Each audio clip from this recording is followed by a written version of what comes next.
everyone. Welcome to the Connecticut LGBTQ Film Festival. And we have with us today several of the filmmakers from the Youth Shorts program.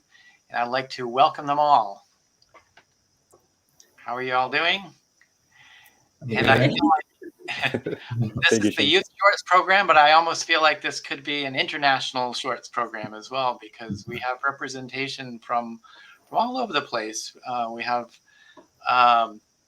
a film from Chile, we have a film from Brazil, and also a film from the US, but Jessica here is originally from Australia, so, very international. So I'd like to start off just by asking each one of you to remind everyone, they've all seen the shorts, but just remind everyone with a brief synopsis of what your film is about, and then maybe get into a little bit about what the inspiration for the film was. You were all involved as writers on your individual projects, in addition to being directors on some of them as well. So why don't we start with you, Jessica? Yeah. Hi, everyone. So my name's Jessica. I'm originally from Sydney, Australia, but I've been in the US for about 6 years now. And my movie was The Outfit. It is a coming-of-age queer story that follows Emily, a 25-year-old costume-loving, wearing girl, thrown into the very deep end of life very quickly, and is trying to figure out who she is all at once.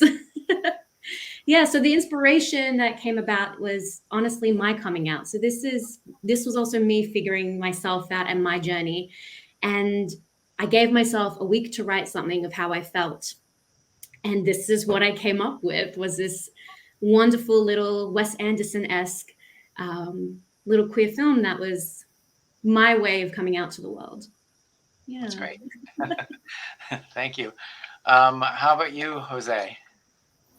Hi, everybody. My name is José Manuel Vélez. I'm from Chile, but I'm also based in the US for the last 5 years now.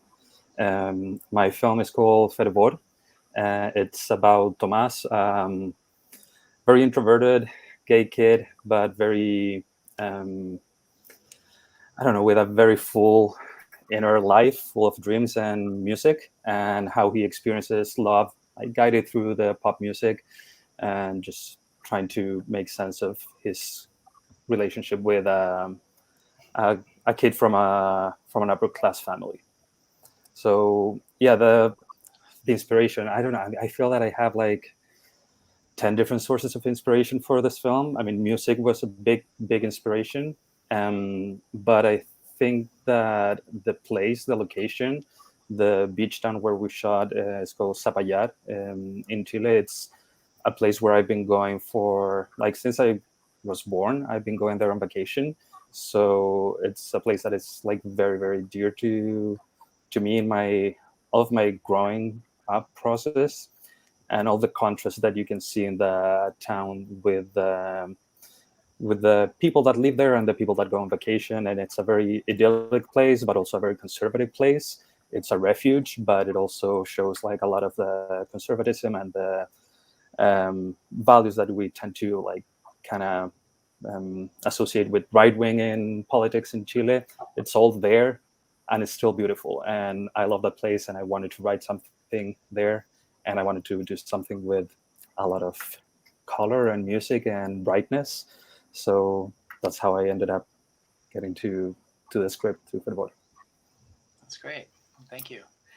And André, what about your film? Yeah, I wrote and directed A Team of Two. It's a movie about two boys. They are about 18 years old, and they share a dream of becoming a soccer player. So they have dreams that they don't know if they are going to reach, if they're going to make it. And in this process, they end up falling in love with each other. So the inspiration for me was to think about something I would like to have lived in my adolescence, because I think for a lot of queer people, especially my generation and older generations, didn't get to experience the first love like when they're teenagers. So I thought about that, and I thought about a lot of movies that I saw when I was a teenager that had tragic endings and didn't really give us hope, that we could have a happy life. So I thought that if teenagers would see this film, I would like to give a positive message. Yeah, and it definitely did, and that's what really struck me about the film was just the positivity of everything about the film. Even the scene in the kitchen with his mother, where she's just kind of like very lightheartedly poking fun at him Yeah. and like hinting around about his boyfriend or whatever. I thought that was very refreshing. Um, Thank you. Very nice moment. Thank you. Um, so, in a couple of the films, I would say that music played a really important role. So, why don't we start with you, Jessica? Because I, um, it seemed to be an important element of the film, and I was wondering if that was part of your original vision. Yeah, so when I wrote it, I had a playlist of just 60s music. It just felt right. Obviously, I couldn't get any of those for copyright reasons. So my amazing best friend, Nina Baumer, she's also an Australian. She wrote all the original music for the film with her and her producer, Kian. And it was incredibly perfect. So I gave her that playlist that I wrote, that I made when I was writing it, and she came up with the best stuff. And it was really important for me to have another Australian do it. Majority of the team is actually Australian, who all live in America, but also to have a female-driven songwriter for a female-driven film. I saw a note about that most of the team was Australian. So how does that happen? We end up finding each other wherever we go. We really do. So our director and our DP are Australian. Our DP is also Jasmine, who plays the love interest. She's Australian. Our composer is also Australian. And every actor is a member of the LGBTQ community. Great, great. Mm-hmm. So you were the writer and the producer, and you played Emily. I just want people to recognize that because your hair is very different here than it was in the Yes. in the film. When I decided to randomly dye my hair red, yes. So how was that for you playing? I guess you're playing yourself in some ways, right? Yeah, obviously very fabricated and very romanticized in a way. I do not wear costumes every day. Oh, And I never grew up celebrating Halloween as well, which is, the reason why she wears the costumes. No, it was really important to me. It was my first thing I've ever written and ever done. I've transitioned from theater into film and TV, so this was my first ever thing. So it was really important for me to, I guess, portray what I had in my mind, and to bring on a team that had that same vision. Yeah.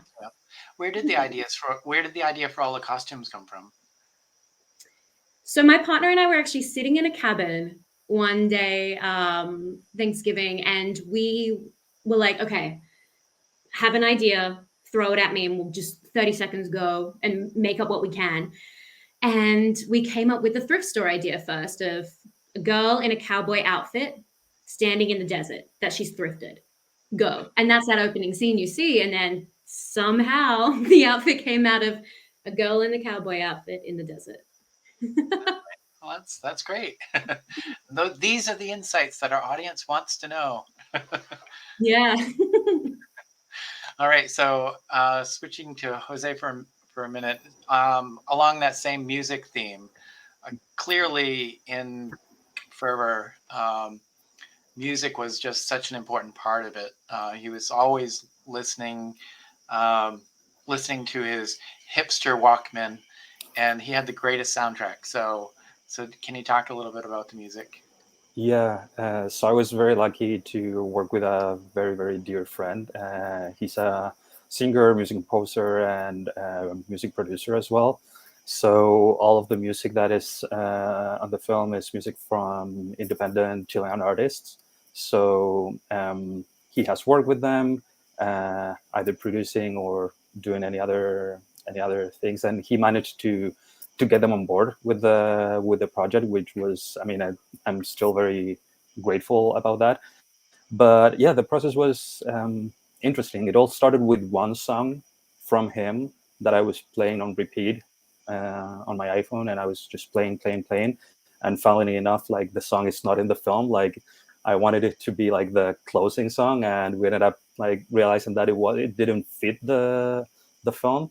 But yeah, we started just collaborating, creating playlists of different music, different artists, everyone Chilean, everybody, and every artist, very like more in the independent, no big labels or anything. But we started curating the playlist like that, and it was a process that it was kind of like a loop. Like I would get inspired by the music, and I would get to work on the script, and at the same time um, I would end up modifying the playlist. And at the end, like while we were shooting, like I would just found myself just like doing the actions of the character with the music playing on my ear, so just like to feel like if it felt right or not. So yeah, it was on every step of the process, the music. So I was kind of wondering what the upbeat dance music symbolized for him. Was it sort of an escape to a different world, or was it the thing that broke down the barriers between the upper class and the working class? I think that in this, for that song, it's more than the escape. It's just like the release, the it's the joy of the first kiss that it just lingers with you for weeks and weeks. And the way that he lives all of his life is through music. Like he cannot live outwardly in the place that where he lives in an authentic way. So he lives on the inside, and everything inside is brighter and pop and colorful, and it's just alive with all the things that he would like to bring outside. And that moment is just like it's all the joy that he realizes that he can feel and that he feels at that moment. Yeah, I mean, you did an amazing job of finding an actor who played introverted so well. I mean, Yeah. he was all about being introverted, and so I was wondering if you could talk a little bit about the casting process for Oh both my of god, the them. casting! I This is not something that I recommend, but um, I actually found him by another friend. She recommended him to me. I was auditioning a lot of actors, and I saw many great actors, but they didn't look the age. So it didn't work for the story. For me, it was important that they could pass as teenagers and not be like a 30 something looking person. And none of the actors was right, and I ended up casting Gillo Rodrigo just from tapes. He just recorded a couple of scenes on with his cell phone. He sent them to me, and then like the last test was like, okay, can you dance? And just like he sent me a video of him dancing, and that was it. So I didn't meet him in person until the day before we started shooting. So it was a huge gamble that it paid off. His work is amazing. I love working with him, but yeah, it's a stressful moment, and I don't recommend it. Yeah, I mean, they really had that real awkward tension between them. Yeah. It was really special, and I thought they did such a great job. So. Yeah. Um, so let's move over to André now and ask you about more about your film. I first off, I want to ask a little bit about the life for LGBTQ people in Brazil right now. I know under President Bolsonaro, um, it was very difficult, but I think that your film is a really refreshing look to say, even though, some of our leadership may be homophobic, it's not the entire world is homophobic. So maybe if you could just talk about the situation in Brazil now. Yeah, we are currently fighting his um, politics. I don't know how to say that because he really has a plan of shutting us down and not allowing us to express ourselves, to have a place, a safe place. So his followers, the people that vote for him, they feel like they are somehow protected by him, so they can be more violent on streets, on the streets, and um, killing us, like beating us up, beating down. I don't know if I'm expressing myself right, but we are fighting back. We are not uh, doing nothing because we know we have to stand. And even what he's doing right now, because he doesn't want us to make films or to make music, for example. So is trying to shut us down in many ways. Like, for example, if there is a project that the government used to sponsor, he doesn't sponsor anymore. So he's trying many like strategics. So we're still doing in our way, and that's one of the reasons why I wanted to show natural way of family to respond, to a gay child, for example, in the movies, because what he does is he says that we are not right, that we are wrong just by existing. So a lot of families are now treating their queer children in a bad way, like um, expelling from home, or because they feel like the president is saying that, so something is right. So Yeah. it's a way.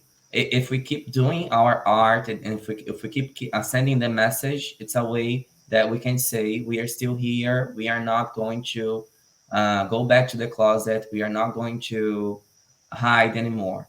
So it's a Yeah. message. And I think the end of your film summarizes that completely because, after all of the tension throughout the film and hiding and this and that, at the very end, they kiss on the field. And it seems like the whole team is around them and they don't care. And they just, they're all jumping for joy. Yeah, exactly. So it's a way of saying that, because a lot of people even told me, oh, I expected to see something like the mother would not react in a good way, or the teammates, they would not be comfortable with the kiss, but they ended up being surprised. And I said, yeah, because we expect homophobic acts, right? We expect people not to accept us, but it's possible, and that's what I want to say. It's possible if we try. Maybe the scene will not be so far away. We could see that in a field someday. We know soccer is a very homophobic sport, right? Yeah. So we have to fight. Yeah, it's a very, very hopeful film. So I hope you make many more. Thank you. Speaking of which, I wanted to kind of go around to everyone again and just talk about what's up next for each of you. What projects are you working on now um, that we can look forward to seeing? Maybe Jessica, if you want to start. Sure. Yeah, mine is crazy different. Um, so the next one I'm have written and I'm starring in and producing. We're actually filming in 3 weeks. It is called Savage Dawn, and it is about the female serial killers of the Wild West, of the California Gold Rush. It's about all the immigrants that were undocumented, and the female serial killers through that. And were any of the female serial killers lesbians? So we can show it. All right. All right. What about you, Jose? I'm working currently in two projects. I'm writing a short film that I hope to shoot in November. Also very, very, very different. Not as bright and colorful. It's going to be more of a genre horror exploration of sex life in New York. So it's going to be a little bit more depressing. And writing also a feature that is set in Chile and that it deals a lot with religion and the ways to just reconcile faith and sexual identity in an environment that makes it very, very difficult. Wow, cool. And you, Andre? Yeah, I'm actually a producer too, so I'm working on several projects at the moment. But as a writer and director, I've written a new short film, but I don't know when I'll be able to shoot. So yeah, I've been working more as a producer, but I also love to write and direct. So it's a lot of things happening. All right. Well, I hope you all keep us in mind here in Connecticut when you finish your Yeah, projects. Please send them our way. for So, sure. Will do. so any final thoughts or parting thoughts or something I didn't ask that you want to talk about the film? I guess not. All right. Well, thank you all for joining us, and I wish you all the best with your films. Thank you Thank so much, you. Shane. Thank you. Bye bye.